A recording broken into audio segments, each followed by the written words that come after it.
What are UFOs? Do aliens exist? Have they been here before? These are all questions that researchers in the field of ufology hope to someday definitively answer. Ufology has always been really fascinating to me because there are these things that are going on that we get these tiny glimpses of. It's easy to think somebody's crazy, but it takes more time and thought to think, could there be something more to this?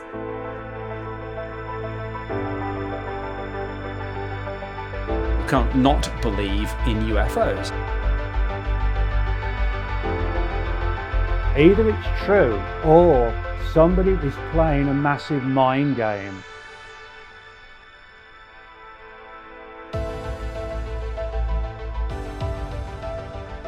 How can you have a thought without a belief? Sightings are coming out weekly. I mean, when will we get disclosure? I want the answers. And I have the proof. I worked for the British government for 21 years at the Ministry of Defence. And for much of the early 90s, my job there was to research and investigate the UFO phenomenon. My father was a senior government scientist, director of the Royal Aeronautical Establishment at Farnborough, and Ministry of Defence was almost the family business, so you could say that I just joined the family firm. I'm one of these people who has a big passion and interest in UFOs, but I've never actually had a UFO encounter. I got interested because my father was in the British Royal Air Force and he was a radar mechanic, and he was involved in 3 UFO encounter incidents in September 1952. Interestingly enough, this was at the height of a NATO operation called Exercise Mainbrace, and it was a show of strength to the Russians. You know, you try anything, we've got all this to fire back at you. And over the course of 3 nights, UFO activity was reported by the personnel out on the operation. And so aircraft were scrambled, fighter planes. Some of the pilots reported seeing like classic 1950s era day the earth stood still flying saucers. Others saw these bright lights in the sky, brilliantly bright lights. Everybody was told, you won't talk about this. And my dad didn't tell anyone until I was about 12. And it got me interested, not because it was my own father, but because he was also trained in the military as a radar mechanic. Ufology is the study of reports, visual records, and other phenomenon related to unidentified flying objects. Well, I think what attracts me to this is that, my thing is really ancient aliens, but on other planets. If you look at the moon or you look at Mars, you can see clear evidence of structures, of manufactured buildings and pyramids and all kinds of stuff, signs of ancient civilizations on other planets. UFO reports have been subject to various investigations over the years by governments, independent groups, and scientists. But if I just find one artificial structure on Mars, okay, I've proven that either human history is completely different than they've taught us, and we were there on Mars a long time ago, the whole Atlantis thing, and our civilization fell and now it's rising back up, or I've proven that aliens exist, one of the two. So that's what attracted me to that line of things, the Eric von Daniken, Richard Hoagland line of thinking, is because it's provable. Ufology as a field has not really been embraced by academia and is largely considered a pseudoscience by the scientific community and mainstream media. So who are the people who champion and dedicate their lives to this field of research? What compels them to keep going in the face of derision and hardship? I wasn't that good a student at school, didn't know what I wanted to do. And as fate would have it, I got a job on like a What's On guide in the local town I was living on. I did a lot of the music stuff. After working for this magazine, which was called Zero, for a couple of years, I thought, well, why not try and expand and take the journalistic approach I've done on the magazine, but combine it with research into UFOs, take that journalistic approach with aliens. So I've been sort of actively doing research for about 30 years. With new reports and sightings mounting on almost a daily basis, And with many mainstream media outlets reporting on the phenomenon, perception is beginning to change. Yeah, I was about 12 years old. I was at Boy Scout camp, and we were taking a shortcut up for lunch because we were really hungry, and I was with 3 other kids. So there were 4 of us all together, and this one guy knew of a shortcut, and I could take you there today. It was at Camp Horseshoe, Rising Sun, Maryland, and it was this kind of an uphill, dry creek bed, boulder to boulder, so it was really kind of fun. And it was like either in the early spring or early fall. But the bottom line was we were, single file, hopping from boulder to boulder. And one of the kids goes, "Wow, what's that?"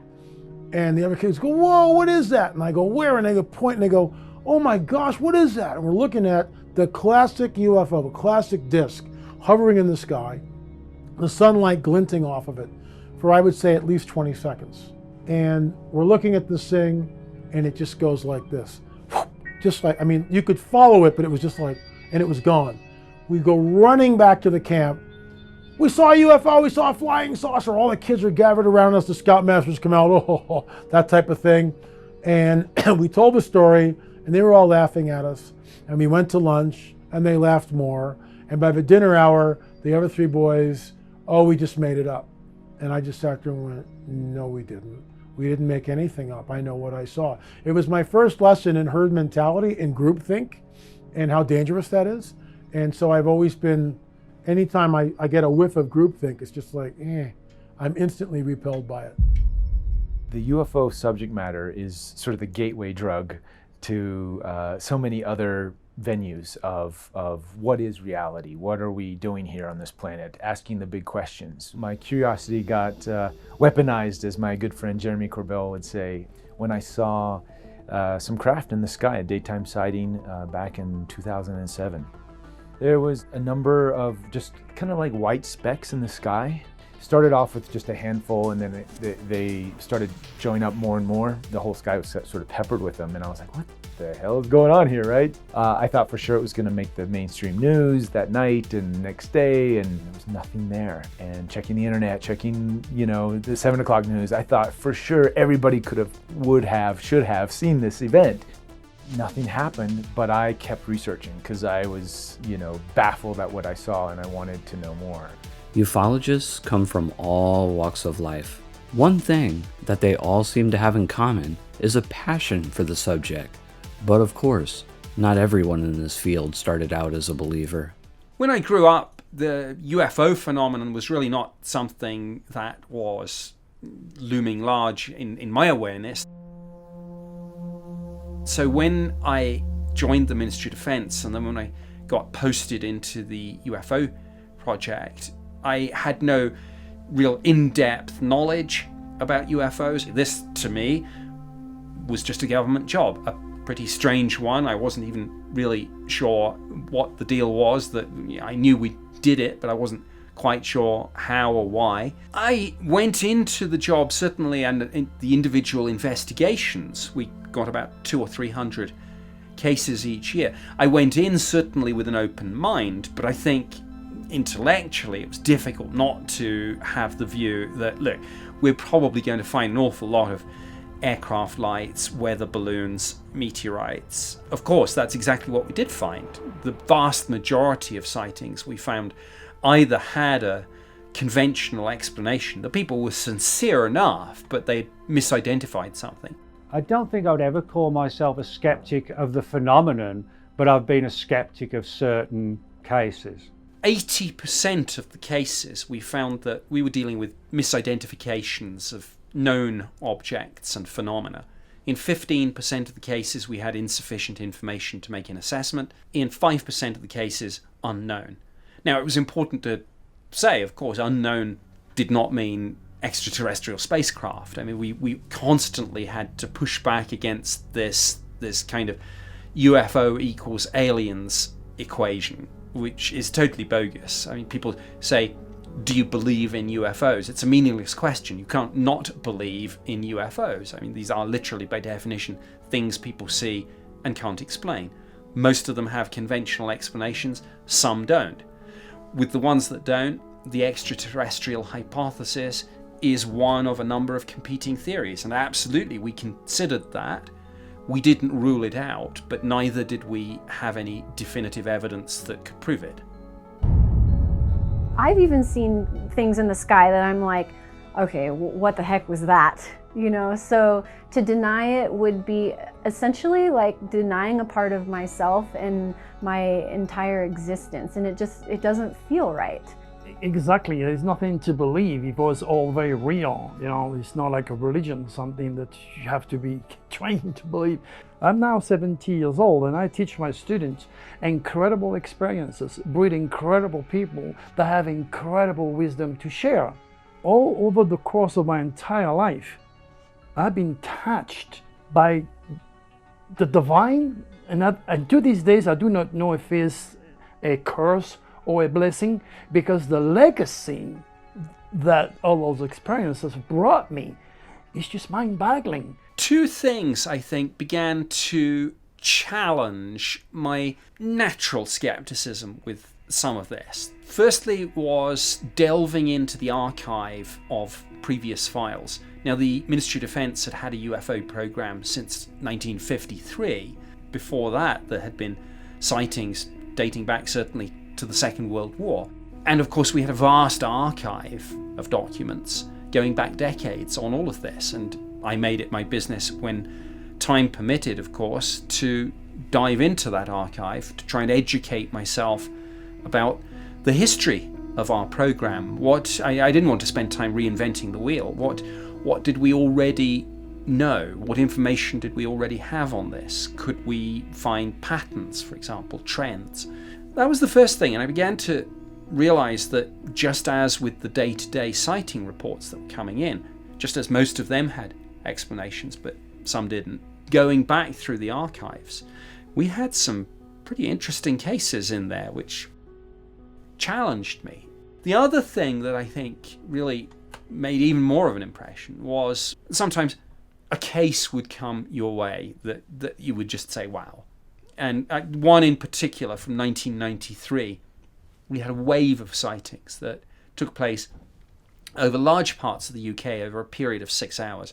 We had police witnesses, we had military witnesses. I had people describing to me vast triangular-shaped craft moving very slowly, and then in an instant accelerating away to the horizon at high Mach speeds. And I had people say to me, Air Force witnesses, say, look, Nick, I work at an air base. I've been in the Air Force 8 years. I've never seen anything like this in my life. And so when you have things like that, when you do the investigation, you build up a picture of the particular incident. When you talk to the witnesses and get their story. I mean, one person I remember literally hours later, him relaying something and his voice still shaking with emotion. Serious career Air Force officer who is obviously around fast jets, fast attack helicopters all the time, but not the sorts of people to be impressed easily by speeds and accelerations. So when those sorts of people get impressed, I listen. I received about 200 or 300 cases each year, though in some other years it went as high as 700 or 800. Now, most of those reports came from the public, but some came from pilots, police officers, military personnel, radar operators, and it was those sorts of people that we paid more attention to. Now, that's not to say, I don't want to sound patronizing here, and it's ridiculous to think no good information can come from the public, particularly if you're trying to do a proper intelligence assessment, where the thing is you're not just investigating a single case, but you're trying to piece together the puzzle, draw connections, look for commonalities. And there, absolutely, you need the public reports too.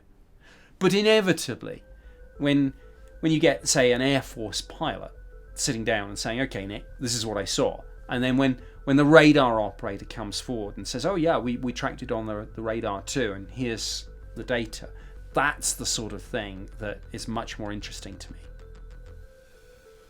Well, I mean, again, it comes to, obviously Roswell's a big one, but I think you can also make a compelling argument that Roswell might have in fact been secret United States flying wing squadrons that had an accident, secret space program type stuff that happened in the desert.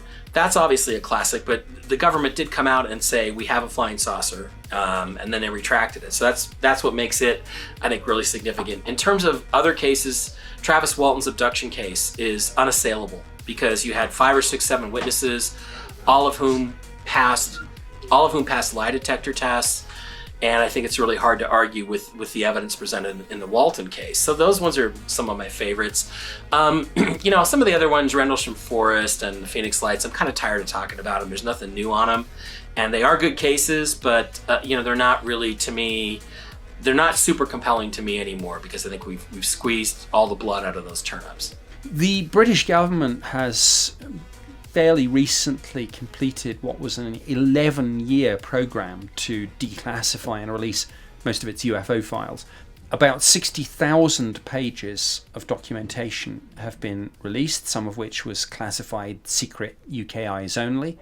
A lot of the material in there is fairly mundane, people out seeing vague lights in the sky, but if you're prepared to go through that material, you will find case after case after case where you have sightings from pilots, radar operators simultaneously tracking these things, jets scrambled, pilots trying to intercept, but the UFOs performing speeds and maneuvers that seemed significantly ahead of our own capability.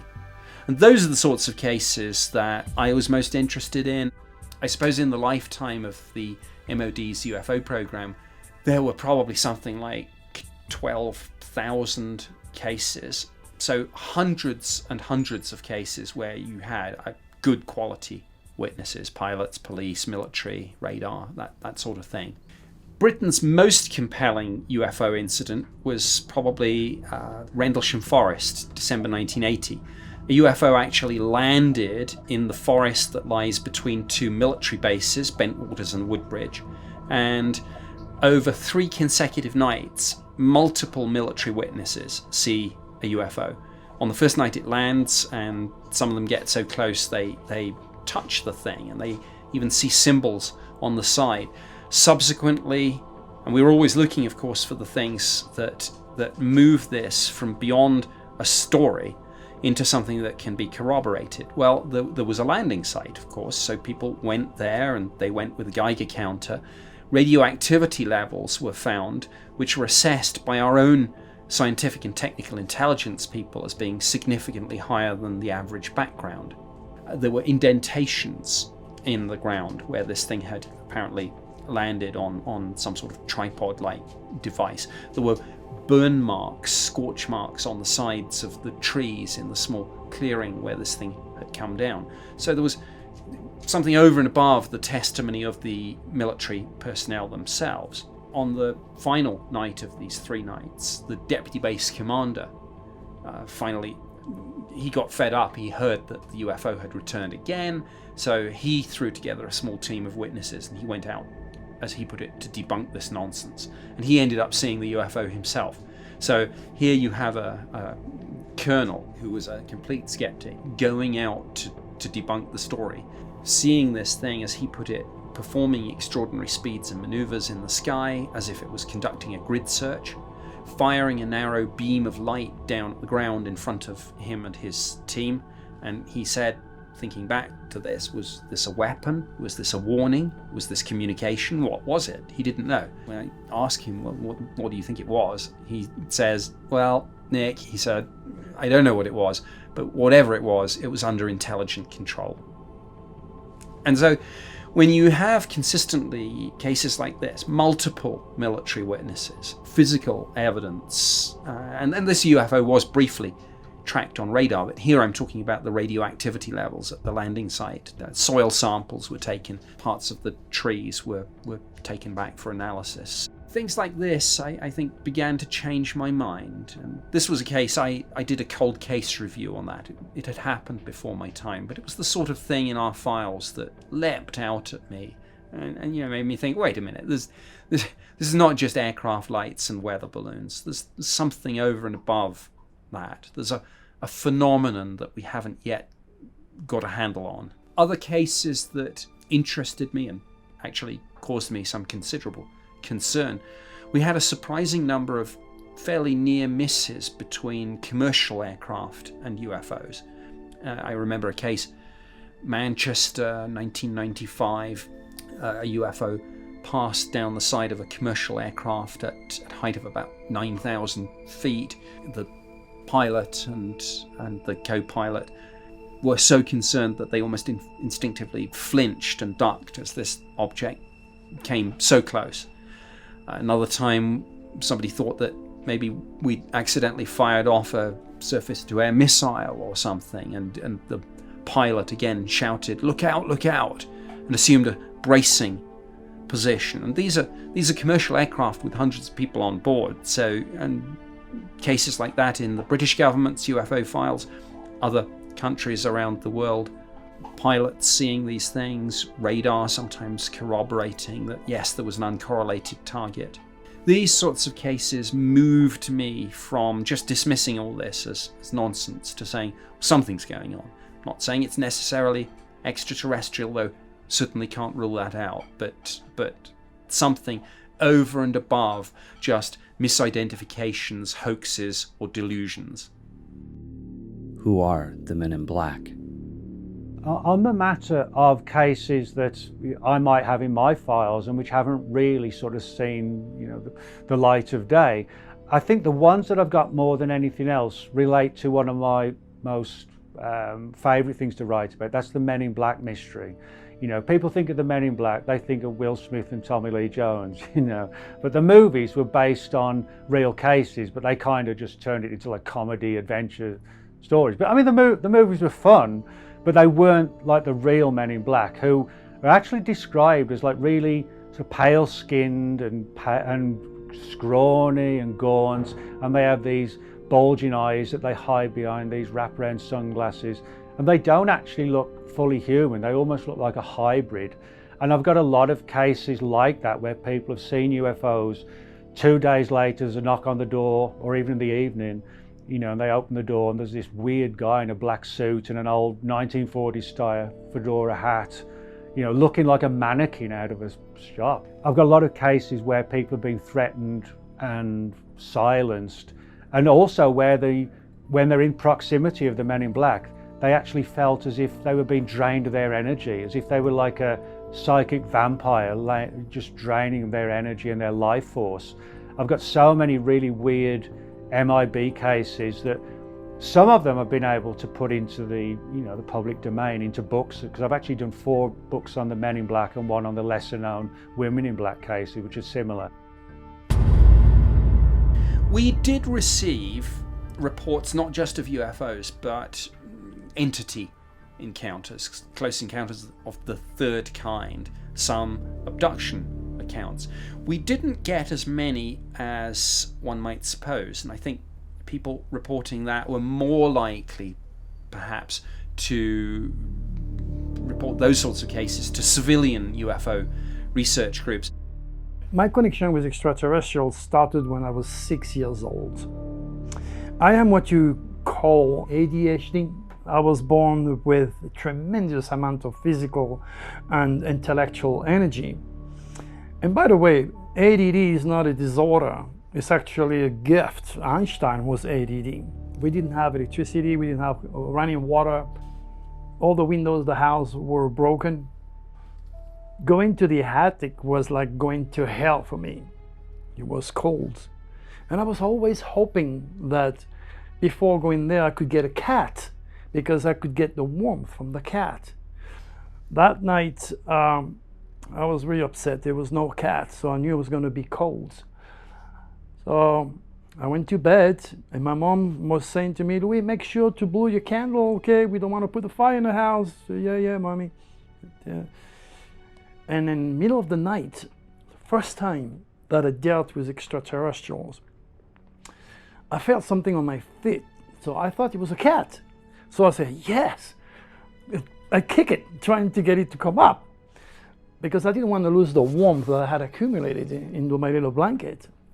Didn't move. So I said, try it again. It didn't move. So I said, I had to go and get him. So I just sat on my bed, and oh my God. For the first time in my life, I have seen the grays. What I did when I first saw them, I hid it, because that's the initial response, you know. I was traumatized. What the hell is this? You know. Then I get a little bit more courageous, and I kind of peep, and one of those entities was less than 2 inches from my face, big eyes. I freaked out. I literally freaked out and passed out of fright. And this happened so many times. For each time I was punished, I used to see those entities. The good thing about it is that I was okay the next day.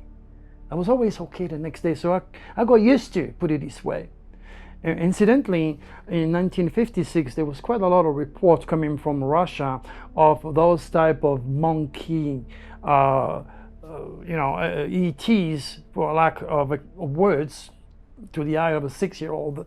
They were, little monkey with big eyes. That's all I knew.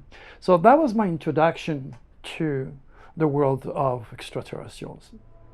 Many of the people out there in the community thought that we in the Ministry of Defence already knew about all this and were actively part of a conspiracy to cover it up. If people were reluctant, as they sometimes were, fearing ridicule, fearing disbelief, not wanting to be seen to waste government time, perhaps thinking we already knew about it and were covering it up, if those people were reluctant to report a UFO, they were much more reluctant to report an entity encounter or an abduction. But we did get cases. I opened a small file to try and draw together some of this material, and that file's out there. It's pretty far out, I have to say. I wonder with some of that whether we aren't dealing maybe with imagination and delusion and perhaps hoax a little bit more than, say, the military cases where we've got the pilot testimony, the radar data, maybe we've got photographs and videos that I can then take to intelligence community imagery analysis. I can get the imagery analysis resources and capabilities put on that, and we can secure a proper scientific assessment. So you can't really do that with these close encounter of the third kind reports. So all I could really say was that, yes, we got some cases. I was aware of many more in the UFO literature, but it's the old joke in the intelligence analysis community. Interesting if true. That was about all we could say by way of an assessment. For decades, UFO enthusiasts have claimed the government is warehousing crashed UFOs and possibly aliens at Area 51, part of an Air Force base in southern Nevada. There's no doubt that sort of beginning in the latter part of the 1980s, the big story out of all UFO stories from that era was the Bob Lazar story. Bob Lazar is an interesting character. Of course, in 1989, he came forward, interviewed by investigative journalist George Knapp, said, I worked at Area 51, and one of the things that I worked on there was trying to reverse engineer alien technology. And he talked about UFOs that were kept at Area 51, that maybe some of these were extraterrestrial, maybe some of these were things that we had designed ourselves, but based on alien tech. I'm going to fall back on the old intelligence analyst joke of, well, interesting if true, being about all I could say on something like that. A lot of people may not know that Area 51 is actually a portion of what's called the Nevada Test and Training Range, the NT&T, and Area 51 is literally a portion of it. And Lazar said for a brief period he worked on trying to back engineer and understand alien technology to see if we could replicate it, probably for military purposes, because that's the inevitable way it would go. There are two avenues, if you like, that most people in ufology go down. There are those who fully believe what Bob says and those who think it's a hoax. Well, one of the interesting aspects, for me at least, is the idea that he was used as like a patsy, and he may have been used unwittingly. I don't think he was a hoax or anything like that, but I do think he could have been unwittingly used in a program designed possibly to essentially tell the Russians, hey, we've got crashed UFOs, dead aliens, we're working on super extraterrestrial, energy drives and so on, as a means to freak out the Russians. Well, how do you do that? Well, you get the ultimate patsy and you expose that person to strange craft which could have been sophisticated mock-ups, and then the Russians are like, oh my God, they really do have this. What are we going to do? We've got nothing like this. And so, well, then they send Russian agents and operatives and spies to try and figure out what's going on. And then American intelligence just sits back then, waits for these Russian guys to get too close, and then they snare them in. And no real secrets have been lost. Instead, you've reeled them in with fabricated stories of UFOs. Now, I'm not saying that is the answer, but I do think that is, to a degree, a common sense scenario that could be played out. But on the other hand, I could sit here and say, I cannot deny that there isn't crashed UFOs and dead aliens, or even live aliens at Area 51, as some people have suggested. I could be 100%, and one day, the aliens will come wobbling out of Area 51 across the desert toward us. That could happen. It's a story that is interesting. I think we can prove that absolutely for a time he did indeed work at Area 51 as a contractor, but whether his expertise in terms of some of the exotic physics that's being talked about, I think you'd have to put him together with someone like Michio Kaku and see whether that works in terms of, does he really talk that language? With recent, I suppose, pop culture phenomena such as the Let's Storm Area 51 movement from 2019, and some of the recent revelations about the Nimitz encounter, the ATIP program, it's almost, it has, I won't say it's proven Bob Lazar's claims, but it's certainly brought him back into the spotlight, and rightly, I think it has led to a call that we reassess his claims. In my view, one of the big problems with Area 51 is there are so many people in ufology who not only do believe or accept that there could be UFOs and aliens, dead or alive, or both, at Area 51, but they also want that to be the answer. They don't want it to be next generation stealth aircraft. Why not? But it's not as exciting as aliens. If you cross that line, you've crossed the line, and you should not cross the line. And I think there is sometimes a lack of wanting to approach every angle. Instead, I just want to look at the aspect that really excites me. And I get that. That's just human nature. Whatever the answer is that's going on Area 51, I'll be satisfied if we can get the answers. I want the answers, not just the stories. In the light of what we see with the videos, the so-called tic-tac, do some of Bob Lazar's claims deserve a second look? And I think the answer to that is absolutely yes. Over the years, I've sort of, I guess, you get a bit older and a little bit more cynical, but you don't lose the enthusiasm for it.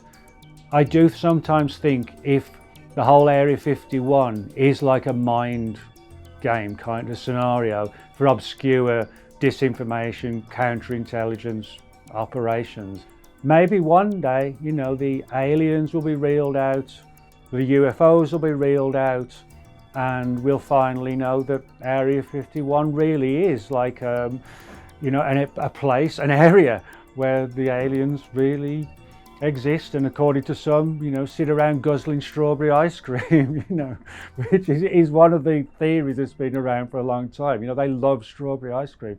I'm like, what's wrong with chocolate ice cream, Up until December 2017, if you had asked the United States government for a line on UFOs, what do you think? What do you know?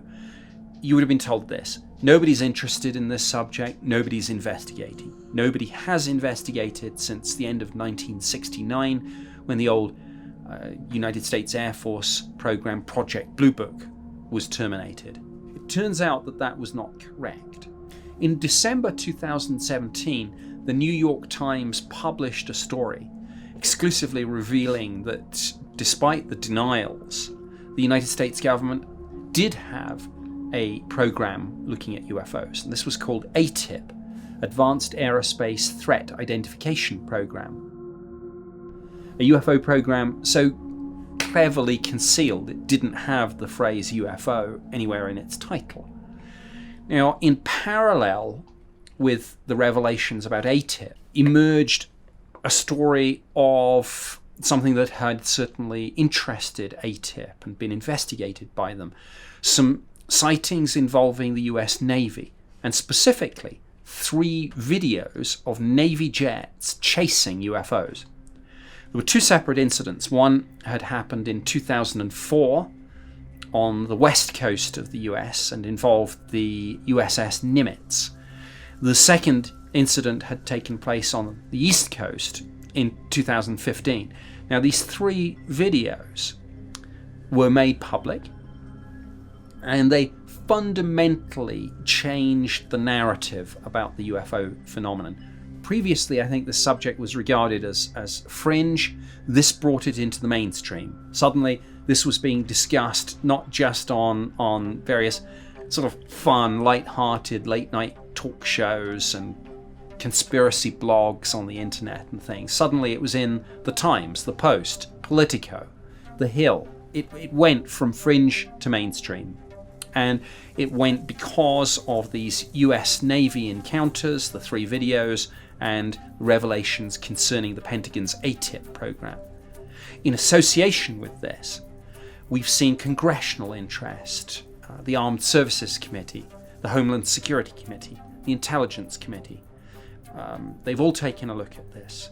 The President has, on 2 occasions, been specifically asked about this, and despite expressing a degree of skepticism, has said, yes, I attended a meeting on this, a briefing, and that, as he put it, our fine pilots are seeing these things. There does seem to be something a little bit different this time around, and as he put it, we're watching. Either it's true, or somebody within the government, for reasons we don't fully understand, is playing a massive mind game. It could be we're being fed stuff to actually expose us to the fact that aliens are there. Or it could be to see how easy it is to play and screw with the human mind. 68% of people today believe that the government is withholding information about UFOs. There are some fascinating statements that have been made about these encounters. One of my favourites actually comes from one of the pilots who first saw this, David Fravor, and he said, I don't know what it was, but I sure as heck want to fly one. And so when somebody who flies F-18 Super Hornets for a living, when someone like that gets impressed by speeds and maneuvers, then I think we should all sit up and take notice. 2 of the other statements that really struck me were in June of 2019, a number of senators went on the record as saying that they had received classified briefings on some of this. One of the senators came out of that briefing and he looked, I think, quite stunned. And he said, look, I've just had a brief, but it's classified. I can't get into any of it. Another senator came out. She said, yes, I've been briefed. Again, it's classified. I can't discuss it. But she went on to say, if you were to ask me, do I believe in UFOs? I would say, well, there are some things that have not yet been satisfactorily explained. This is unprecedented. Yes, back in the 60s, there have been some congressional hearings on this. But to have Armed Services Committee, Homeland Security Committee, Intelligence Committee, all looking at this, behind closed doors briefs where people aren't even able to come out and give you an unclassified summary. And that's telling. Normally, with most subjects, people will come out and they'll say, look, I can't go into the details because it's classified, but let me, at unclassified level, let me tell you, this is what we're dealing with. We didn't get any of that, and that's interesting. I think there could be a mind game aspect to all of this that A lot of people in ufology don't think about things like this. They just talk about cases. They don't think about, well, why did that retired general speak to you? Did he really just want to get it off his chest? Or was somebody guiding him to try and push you away from something that is genuinely good? A lot of people don't think about all those things, you know, but I do. People say that governments lie all the time. That's really not true. Certainly not in my experience. In my entire 21 years in the Ministry of Defence, I was never instructed to tell a lie. I never knowingly told a lie. If a politician in the United Kingdom was caught, say, deliberately misleading Parliament, the absolute convention was that was a resigning offence. You would have to go. Generally speaking, there'd be no way back for you. These are career-ending scenarios. That's not to say governments don't dissemble. They, maybe you could say, lie by omission. They absolutely spin. I mean, it's all about sometimes smoke and mirrors, sleight of hand, misdirection. You talk up the good news story that you want to push. You downplay or maybe even sidestep completely the bad news. But you don't outright lie. Now, I know a lot of people disagree with that. A lot of people probably watching me say this and say, oh, that's nonsense. Politicians lie all the time. But really, I don't think they do. Even when you think they do, and even when some political commentators say it was a lie, it tends not to be. It tends to be all in interpretation of details. When people say, do we have more jobs now? Are more people in employment? Well, you know, you've got to factor in a whole bunch of variables with this in terms of the size of the working population, whether those jobs are full-time or part-time. So it's always a debate to be had. So when people say governments lie, whether it's on UFOs or anything, not in my experience, they don't. They're very clever, and sometimes you've really got to know how to speak the language, to go over things, the statements with a fine tooth comb and say, well, that's fine, but what about this? And very often if you push back against something and you know you're getting somewhere when someone comes back and says, oh, we don't have any further comment on that. But lies, not so much. Well, certainly, you know, there's stories about presidents and UFOs all along the way. We have the Richard Nixon, Jackie Gleason story where he took the famous comedian to, I think it was Eglinton Air Force Base in Florida, and showed him the frozen preserved bodies of aliens. Nixon knew about it. You can make a very strong case, as I do, that President Kennedy knew about the alien presence. You have Jimmy Carter saying he saw a UFO. You have President Reagan constantly referring to, you know, wow, how united would we be if we were confronted with an invasion from outside? A number of other presidents have been asked about it and have made statements. Sometimes these statements have been done after their term as president, or terms, and sometimes it's been on late night chat shows and they've kind of played it humorously. We had President Obama was asked about aliens, and he made some joke about, oh yeah, I'll get you that stuff later. And then you have President Trump, who's been asked directly about aliens on a couple of occasions and has admitted that he's been briefed on it. So that you know, we're in a brave new world, whether we realize it or not. I think that people underemphasize the importance of that response. No president has ever admitted that he's ever been briefed on aliens or UFOs. So that's a huge step, and I think we're just moving towards, you know, an inevitable climax where we will get something that's undeniable. One of the most intriguing things when it comes to UFOs is that sightings are made all around the world. It's not just, you know, in the US or the UK or Australia, whatever.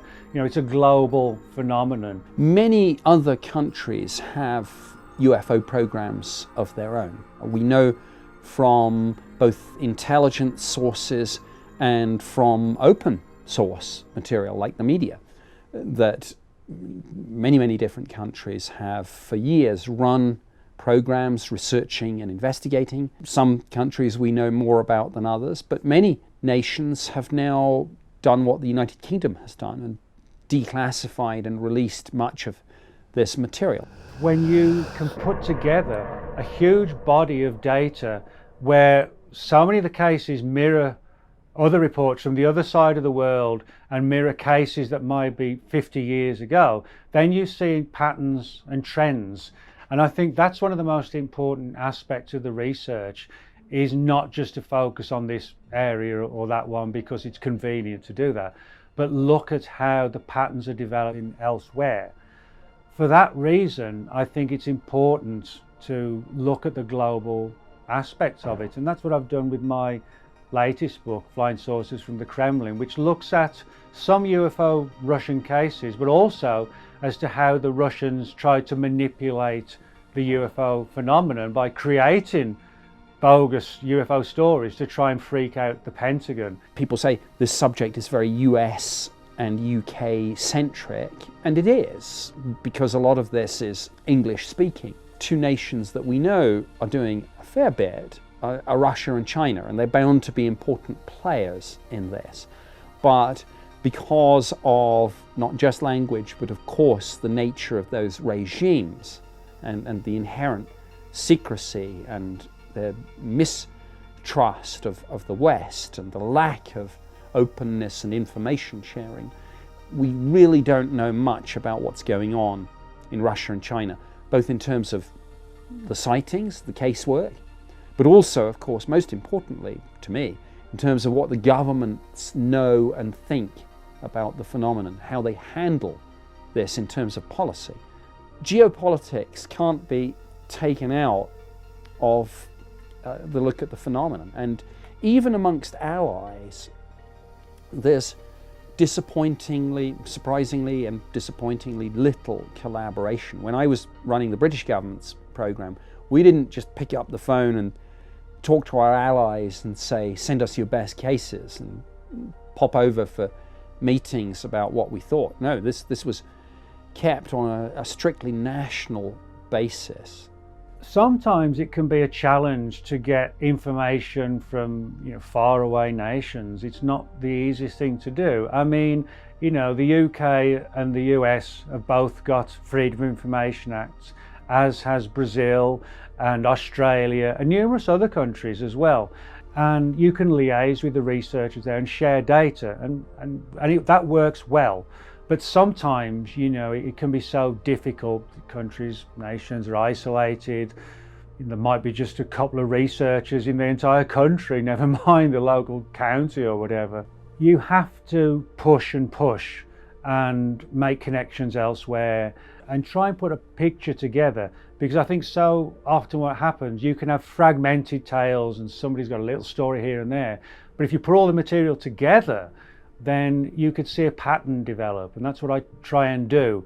Look at, say, reports from India, and then the next week you look at reports from Brazil, maybe Canada next week and Argentina the next, and look at the similarities between the cases.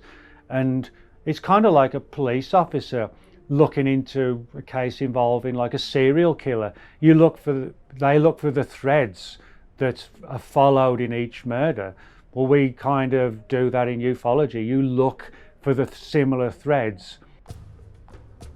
If you look at history, if you go back hundreds of years, maybe thousands, if you get into ancient astronaut theory, the idea is that they have always been with us since the dawn of time. They've guided us, shaped us. Some people even say created us. We've worshipped them as gods, feared them as devils. You can go back hundreds of years and find various people, historical figures, who have certainly seen strange things in the sky that nowadays we would call UFOs, whether it's Alexander the Great, whether it's Constantine, whether it's Christopher Columbus. Some of these great figures have seen UFOs, and of course they didn't use that phrase. They would talk about fiery crosses in the sky, or lanterns on or under the ocean. You can only use the language and conceptual ideas you have available to you. So when we say things like UFO, it's just a word, it's just a phrase, it's a label. We see these things through our individual eyes. We perceive them through our culture, our belief system. If a shadowy figure appears at the foot of your bed, if you're religious, you might think it's an angel. If you're interested in the paranormal, you might think it's a ghost. If you're interested in UFOs, you might think it's an abduction experience. So these are perhaps the same phenomena, but perceived and interpreted through the individual language, culture, and belief system of the witness. The miracle of the sun, also known as the miracle of Fatima, is reported to have occurred on October 13, 1917, attended by a large crowd who had gathered in Fatima, Portugal. Newspapers published testimony from witnesses who said they had seen extraordinary solar activity, such as the sun appearing to dance or zigzag in the sky, careen towards the earth, or emit multicolored light in radiant colors. According to these reports, the event lasted approximately 10 minutes. Some describe it as a religious event or an act of God. Others believe it was UFOs. It was a UFO event. We've got too much witness testimony from the handwritten 1917 documents, which are tucked away at the sanctuary in Fatima, written by Father Fiera, who was the parish priest in Fatima, who went to the witnesses and took their testimony. It's handwritten. And Fino de Armada had access to the sanctuary in the 20th century, and she took a tape recorder in and just read everything. Couldn't write, couldn't take pictures, but she just read as fast as she could into the tape recorder, and then later on would disseminate. And what she realized is that, wait a minute, the witnesses are telling us something completely different than what we've heard. The idea of a spinning sun and the miracle and the Blessed Virgin Mary, all this was basically concocted about 11 years after the event by the Catholic Church. The whole event was dressed up in the secrets of Fatima. There are no secrets of Fatima. That comes later when Lucia has been hustled off to a convent, and she's now 18, 19 years old. This happens in 28, where she begins, and guess what the first one is? Consecrating rushes to the Sacred Heart of Mary. Well, you know, this is a 3-hour theological discussion. Mary does not have a Sacred Heart, first of all. If you read the biblical narrative, she says, I'm a sinner like everybody else. So yeah, she's the God-bearer, I get all that, and she's blessed among all women. I understand that, but it wasn't Mary that appeared to the kids. The entity had a very short dress on, had this weird kind of cloak thing, and was holding some sort of a ball. All that's been dressed up. But you go back in the 1917 handwritten documents, and it's a whole different deal. We have the photograph that was taken by Joshua Benolio in the field at Fatima in October 13th, 1917.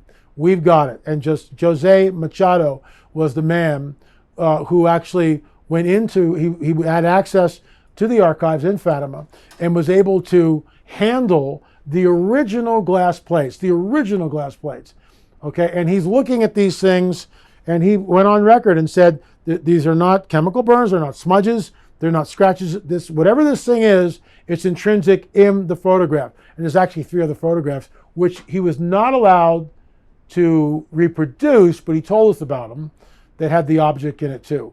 And the object is clearly a disc, and it's hovering right over the apparition site. I mean, so people can do with that what they want to, but witness after witness came on the record in 1917 and stated, I looked up and saw a dull silver disc. That's what they said. And all that, of course, has been obfuscated. You never hear anything about that, but that's why we went into it. So it was a UFO event, in my opinion. It's pretty clear that a lot of ancient texts describe what we would call today UFO sightings, flying saucers, alien spacecraft, that kind of thing. To me, it's there's no question that we've been visited for a very long time. And it does seem likely that the alien interest, the extraterrestrial interest in the human race has accelerated since World War II, for sure. The history of the UFO phenomenon, and particularly, I suppose, ufology, has been almost like a cat and mouse struggle between the UFO community and the government. The UFO community believing that the government is gatekeeper of some huge secret too terrible to be told, and that there's a conspiracy and a cover-up, and that it's just a matter of time. If we keep pushing at this, maybe we'll break it down. And there have been various attempts to, I suppose, smash through the wall of secrecy as people perceive it.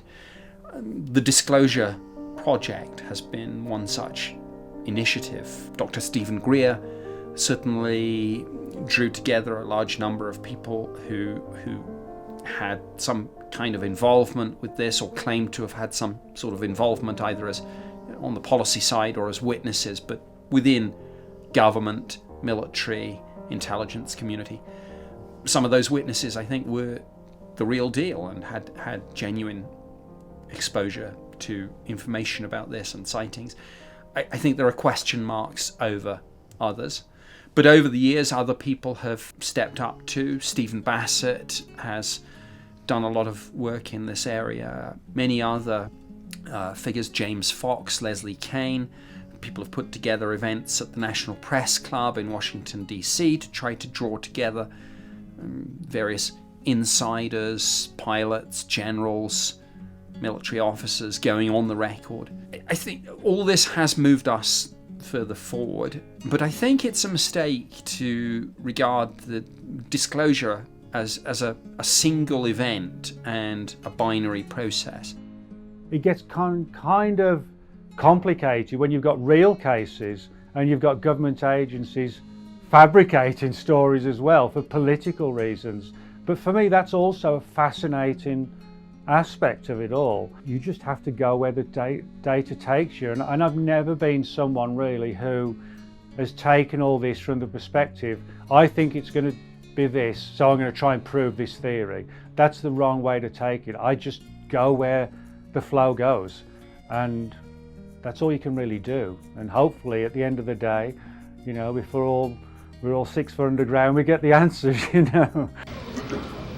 We're going to divert a little bit from the format of past press conferences. I don't know that I believe in government disclosure, but I think the aliens are going to, land on the White House lawn at some point.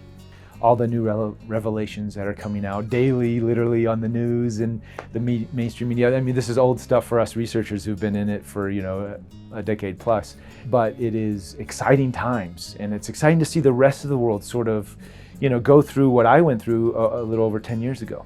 33% of U.S. adults believe that some UFO sightings over the years have in fact been alien spacecraft visiting the Earth from other planets or galaxies. 16% of Americans say they have personally witnessed something that they thought was a UFO. So within 3 to 5 years, your government's going to finally tell you, we know nothing about ETs, we don't know who they are, we don't know where they came from, we know nothing about it. But they are here. And they're here to stay. And they've been here forever. When I hear people in the UFO community talk about disclosure, they even capitalize it, disclosure with a capital D. And to them, it takes the form of the president going on television, my fellow Americans, people of the world, we are not alone. And then the secret is unpacked for everyone.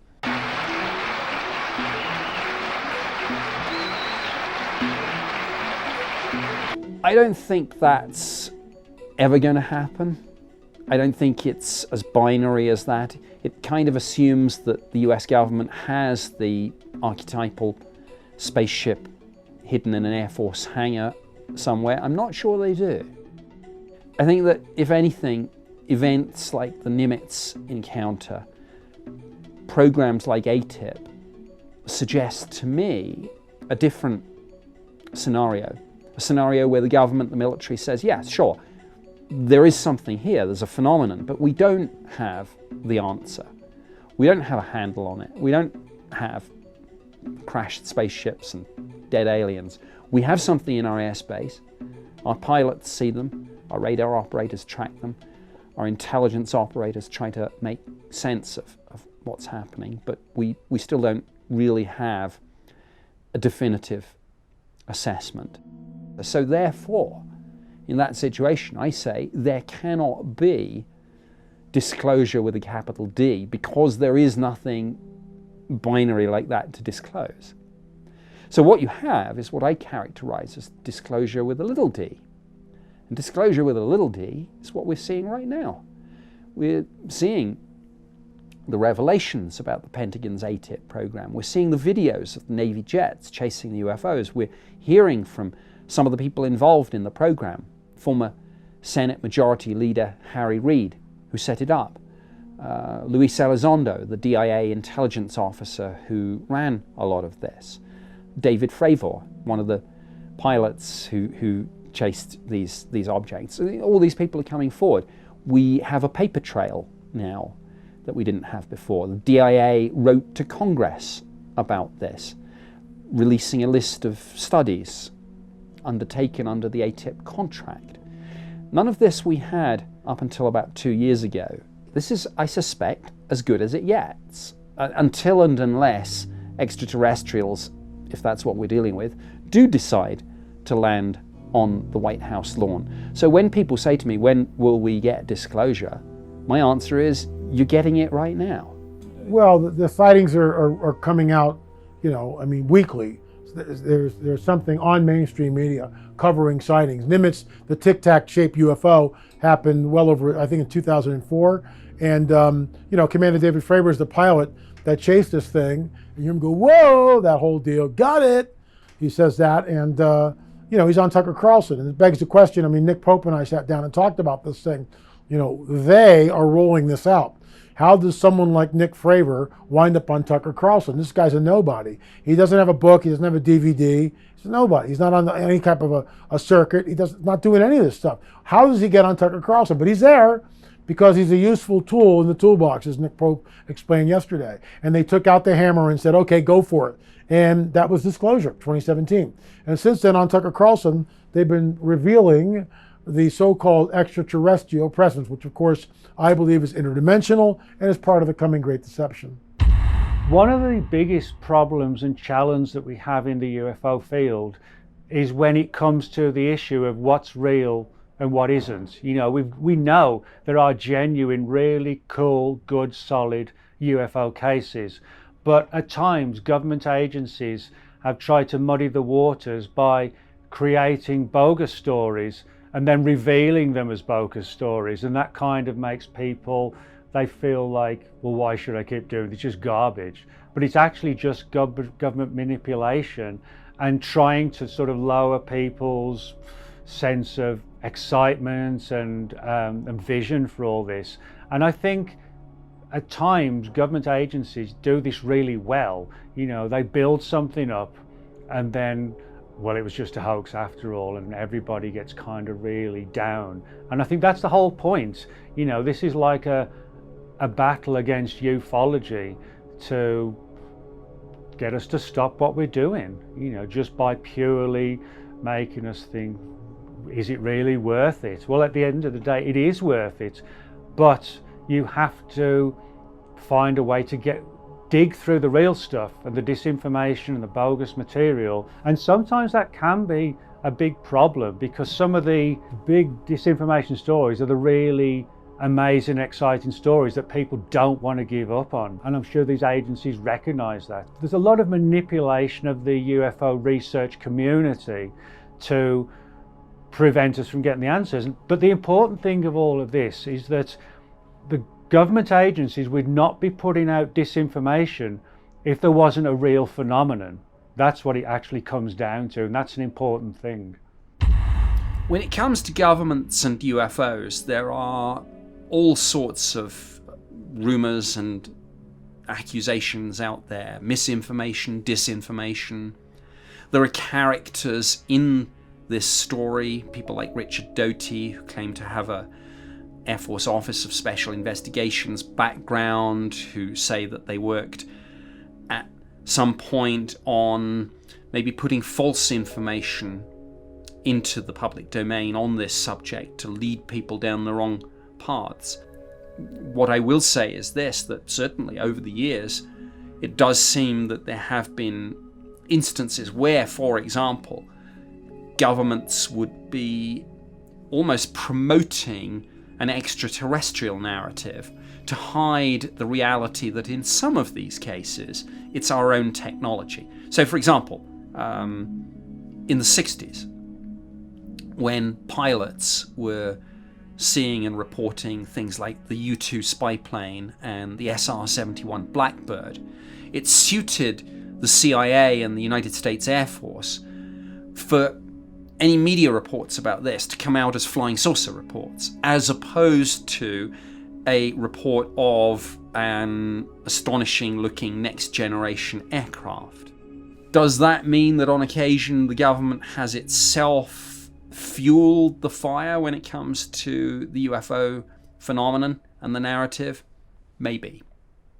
49% of Americans think that beings somewhat like ourselves exist somewhere in the universe. Even more, 75% believe that some form of life exists on other planets. So for me, it's mainly UFOs and cryptozoology, and that sometimes there's a crossover between the two. Of all the things that are going on, you know, two's plenty.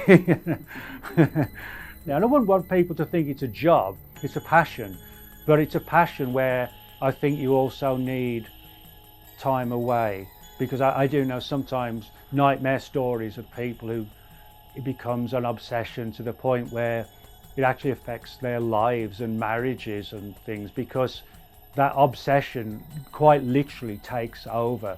And I can see how easily that can happen, but for me, I have to have time to see what's going on with the soccer, you know, and never mind UFOs now and again. Yeah. The cool thing is I come from a different perspective, and most people in that audience have never heard it. But I go really slowly, and I speak in a language which I think people can understand. I didn't mention the word Jesus until the very, very end, and then I revealed the goods. But it took me 3 sessions to get there. I talk about my spirit guide, which is the Holy Spirit, the Great Spirit, the Holy Ghost. That's who my spirit guide is. But if I say the Holy Ghost, or if I say the Holy Spirit, click, they won't listen. But if I say my spirit guide, which is what he is, right, they instantly relate. They instantly relate. So I'm not trying to be deceitful. I'm trying to speak in a language that I can communicate with the UFO community with. I've seen two myself. I come from that world. My third eye was open. I was in an ashram for 3 years. I mean, I did the whole deal. I mean, I was immersed in it. So I have a very unique perspective in looking at all this, and I'm a frank supernaturalist. I believe that the supernatural is more real than the natural world, and I've encountered it, and you know, I encounter it all the time, and I mean that, all the time. When the Spirit of a living God speaks, you know, I've learned to listen. That's a process in itself. Certainly this kind of interaction, to talk with people, to hear their stories, to collaborate other people's stories, to then also verify some of my own experiences, you know, like I'm not crazy, I saw these things in the middle of the day. Having an open mind and venturing into this world and having these experiences and interactions is a key part of it. I have an interesting relationship with the UFO community. Because I did this for the government, I think people are very polarized about me. A lot of people are very grateful, and they'll say thank you for this great information, because of course I don't just give people the information, I show them or tell them where they can get it. And it's not just a story, it's something that can be verified in the National Archives, by going to the electronic reading rooms of various government agencies, by confirmation from the public affairs offices.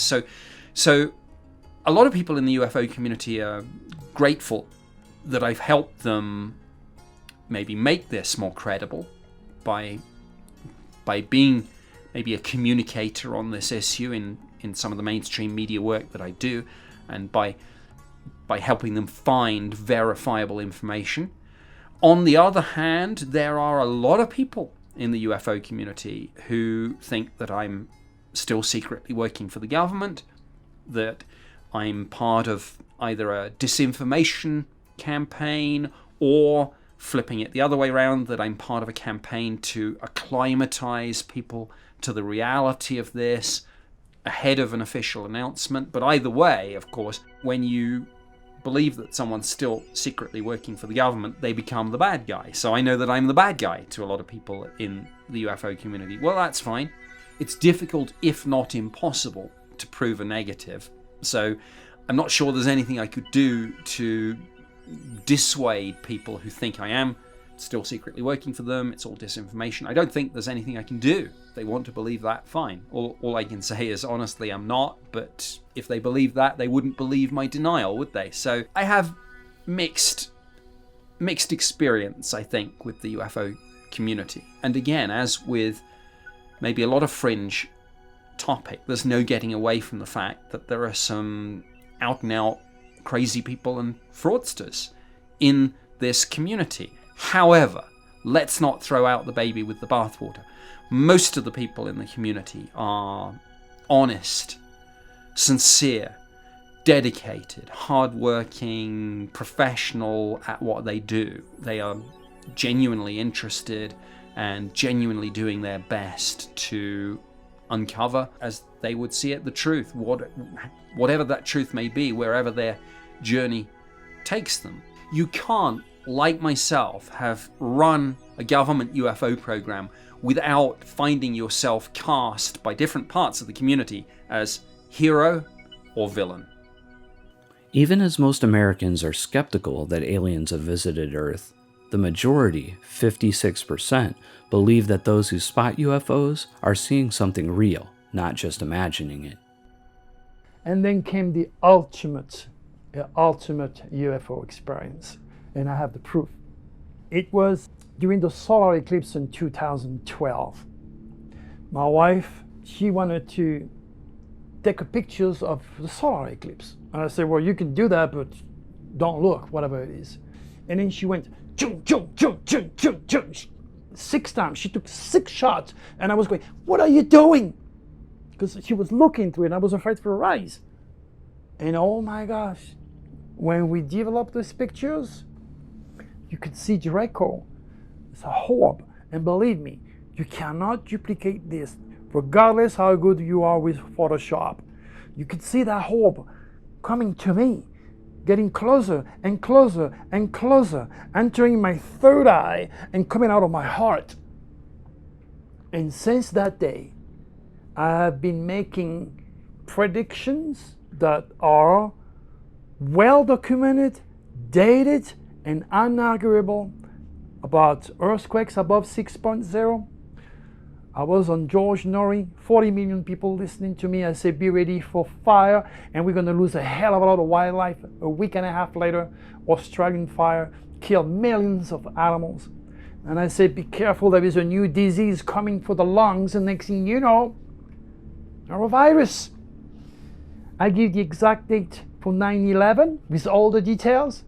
I gave exact dates for terrorist attack, which brought the FBI twice in my house.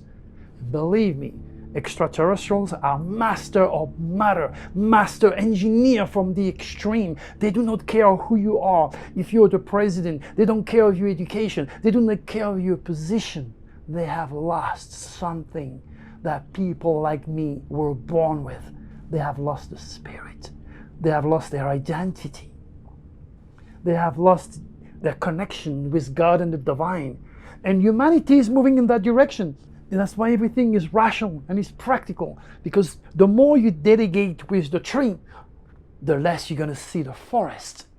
There are many, many fascinating cases I've come across. Some fairly well known, some less well known, some not known at all. I mean, I think you could go, for example, through the declassified archives of Ministry of Defense files, and you could pull out something almost at random and say, wow, that's interesting. I mean, we had some amazing cases. We had a great case, for example, where a UFO was seen to come down, and the witnesses thought that it had landed in a field. They went to the field fully expecting to see something like out of Close Encounters. UFO sat on or directly above the ground. No UFO. But in the middle of the field, all the cows had congregated and stood in a perfect circle, facing each other, completely silent.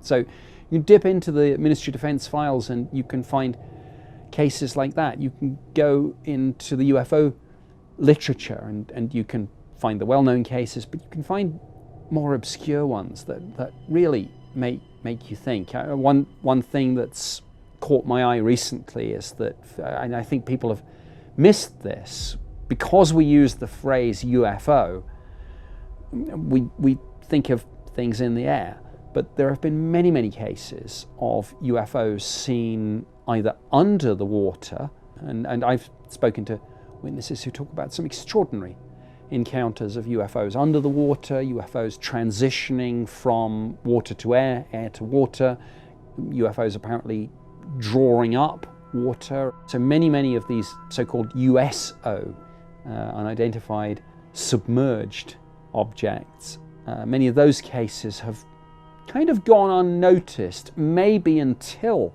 the Tic Tac incident. And that's kind of focused people's attention. But we're kidding ourselves if we think that that's the first time that a UFO has ever been seen moving apparently seamlessly from air to water, water to air. And of course the physics involved and implied by something like that is interesting. So you can almost at random sometime pick a country, pick an archive, and go and find interesting things that have maybe not been talked about much, because everyone of course has their favorite cases, their flagship cases, Rendlesham Forest, Roswell, whatever it may be, the Phoenix Lights, Stephenville, Travis Walton, many different cases. But sometimes I think the lesser known or the completely unknown ones are more interesting. You've just got to dig and maybe find some interesting diamonds in the rough. This stuff is really, it's complex, but a good student can unravel the mysteries that are there. And look, I don't know it all. I don't have all the mysteries unraveled. Nobody does. But that's why we're on the trail, because life is for learning. To me, the questions, are we alone or not in the universe? Are we being visited? Those are some of the biggest and most profound questions we can ask ourselves. Why wouldn't we want to get the answers to those questions? Is there a God? Does consciousness survive death of the physical body? Those are probably unknowable. But the question of, is there extraterrestrial life, might be something that actually surprisingly quickly and easily we might get a definitive answer. That interests me.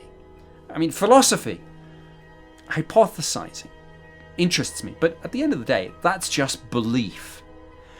What intrigues me is the possibility of getting definitive, testable, repeatable proof on the extraterrestrial question that would tell us, yes, there are other civilizations out there. The technology, could that give us, for example, solutions to problems that we have here on Earth? More generally, if we could either talk to other civilizations or access data about other civilizations, perhaps through picking up messages and signals, could we learn things that might help us, again, overcome some of the problems we face here? Disease, poverty, prejudice and hatred. How, if there are other civilizations who've evolved and become more advanced than us, did they face those same problems and overcome them? And if so, how did they overcome them? Is there something, some tangible, whether it's technology or whether it's almost a philosophy, a political system, whatever it is there something we can learn? And again, I find this incredibly interesting, and my goodness, isn't it high stakes? At the moment, we have all our eggs in one basket here on planet Earth. One global pandemic, one big enough comet or asteroid strike, one nuclear war, and that's it. The human adventure ends. Someday, just through the natural life cycle of the stars, our sun will grow hotter and expand, and life on Earth will be impossible. So at some point, we have to develop viable interstellar travel. This is why I'm interested in ufology and the search for extraterrestrial intelligence, even though I'm no longer involved for the government. Because, as I say, these are not only the biggest and profound questions we can ask ourselves, but these are questions of existential importance. If we're going to get the answers, we've just got to keep pushing. You know, I've seen so many people, you know, they get into it at 20, 40, they're disillusioned, and 50, they're like, why did I waste that time? You know, but I don't look at it like that. I look at it that we're pursuing a major, incredible phenomenon, and to give up after this time or that time is just ridiculous, you know. I don't know how we could exist without beliefs. How can you have a thought without a belief? It would be nothing.